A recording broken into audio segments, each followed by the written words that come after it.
পকেটে কি পরিমাণ টাকা থাকলে বা ব্যাংকে কত টাকা থাকলে বা কত টাকার মালিক হলে কোরবানি আবশ্যক।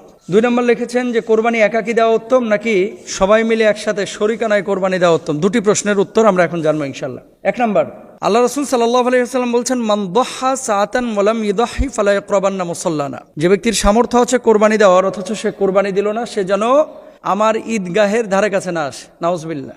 মানে সামর্থ্য থাকা সত্ত্বেও কেউ যদি কোরবানি না দেয়, এখন এটার সামর্থ্য কোন সামর্থ্যের কথা বলা হয়েছে হাদিসের মধ্যে, এখানে আপনাকে বুঝতে হবে। জাকাত আবশ্যক যাদের উপরে, জাকাত ফরজ, একটা মূলনীতি মাথায় রাখবেন, জাকাত ফরজ যাদের উপরে, কোরবানি ওয়াজিব তাদের উপরে। তবে জাকাতের নেসাবটা 1 বছর থাকা জরুরি। কোরবানির নেসাব 1 বছর না, মাত্র 3 দিন থাকা জরুরি। এটা আপনাদেরও জানা দরকার। কয়দিন থাকা জরুরি? 3 দিন। কোন 3 দিন?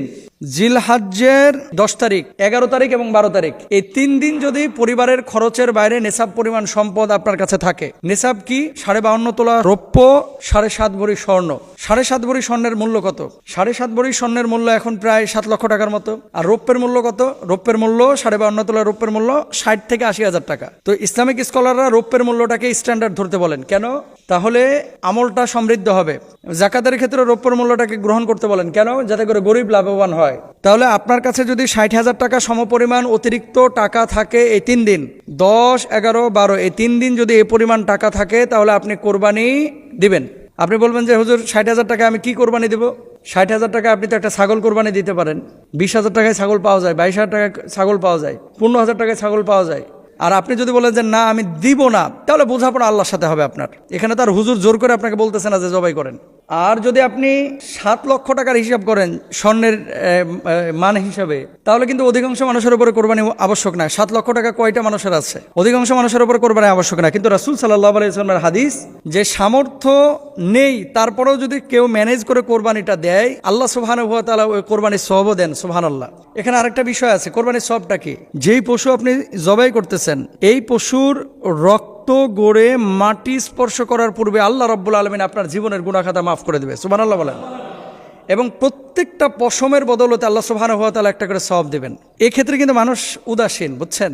যখনই জাকাতের বা কোরবানির কোনো ফাংশন আসে, তখনই কৌশল অবলম্বন করে, আমি ঋণগ্রস্ত, আমার তো টাকা কাছে নাই, আমার তো টাকা ডিপোজিটে পড়ে আছে, আমার তো পরিবার চালাতে সমস্যা হচ্ছে। পারলে দিবেন। সওয়াব কার না দরকার আছে ভাই? সবারই তো সওয়াবের দরকার আছে। তাহলে আমরা নেসাব জানলাম যে কত টাকা বাংলাদেশি টাকায় থাকলে তার উপরে কোরবানি আবশ্যক। আমরা পাইলাম 60,000 টাকা রৌপ্যের হিসাবে এই পরিমাণ টাকা যদি থাকে কারোর কাছে, তাহলে তার উপরে কোরবানি আবশ্যক। এবার আসেন, শরিকানায় না এককভাবে কোরবানি দেওয়াটা উত্তম? দ্বিতীয় প্রশ্নের উত্তর, শরিকানা কেউ আছে হুজুর, শরিকানায় কেউ আছে সুদখোর, শরিকানায় কেউ আছে হারামখোর, শরিকানায় কেউ আছে ঘুষখোর, শরিকানায় কেউ আছে হালাল হারাম মিশ্রিত অর্থের মালিক। এখন যে মানুষটাকে আপনি শরিক নিচ্ছেন, সে মানুষটার পূর্ণাঙ্গ ইনকামের ধারাটা, এটা কিন্তু আপনিও জানেন না, আমিও জানি না। এটা সম্ভব না জানা। কিভাবে সম্ভব বলেন? এটা কিন্তু সম্ভব না। কেন সম্ভব না? কারণ হচ্ছে ও কোন জায়গায় হারাম নিয়েছে, কোন জায়গায় হালাল নিয়েছে, এটা তো আমি দেখে আসছি না।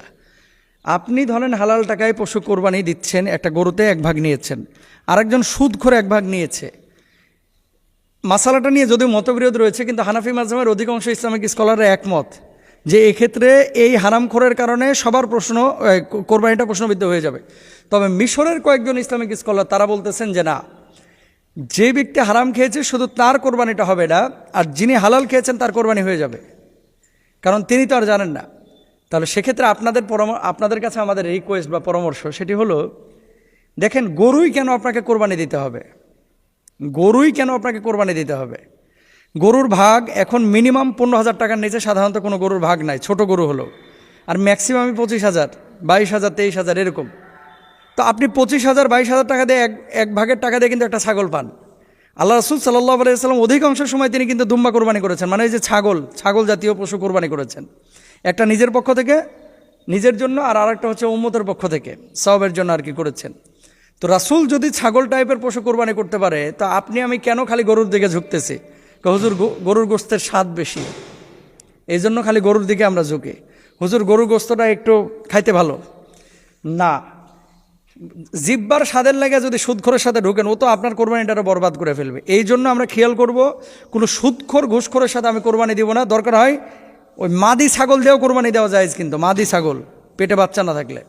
এগুলো তো 12-13 হাজার টাকা তো পাওয়া যায়। আপনি একটা ছোট্ট মাদি ছাগল নিয়ে এসে কোরবানি দেন, তারপরও কোনো ঘুষখোরের সাথে কোনো মোটা তাজা গরুতে অংশ নেবেন না। আল্লাহ তাআলা আমাদের বোঝার তৌফিক দান করুন।